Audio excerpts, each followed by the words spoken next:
اخبار کوتاه، دقیق و مهم روز سه شنبه.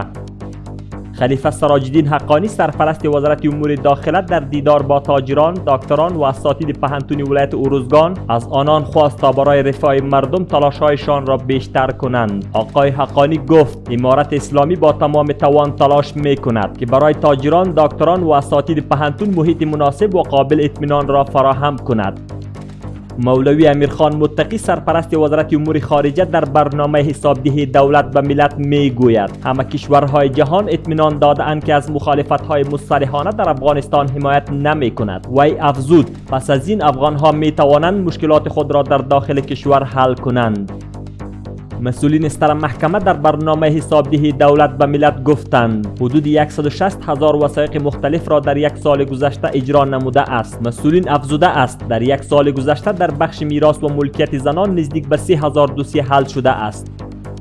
ملا خیرالله خیرخواه سرپرست وزارت اطلاعات و فرهنگ در برنامه حسابدهی دولت به ملت گفت در سال گذشته در 14 ولایت برای جوانان مراکز آموزشی فعال شده که در این مراکز برای صدها جوان زمینه آموزش فراهم شده است. همچنان افزود در یک سال گذشته در سطح کشور هیچ خشونت در برابر خبرنگاران ثبت نشده است.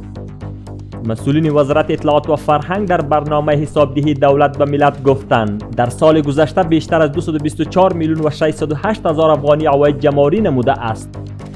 مولوی احمدالله وثیق رئیس عمومی پیشین رادیو تلویزیون ملی در برنامه حسابدهی دولت به ملت گفت رادیو تلویزیون ملی در یک سال گذشته 1821 برنامه مختلف رادیویی، تلویزیونی و مناسبتی تهیه کرده است. هلال احمر افغانی میگوید یک بار دیگر 11 موتر مواد غذایی برای خانواده های سیلاب زده ولسوالی جلریز ولایت میدان وردک فرستاده شد.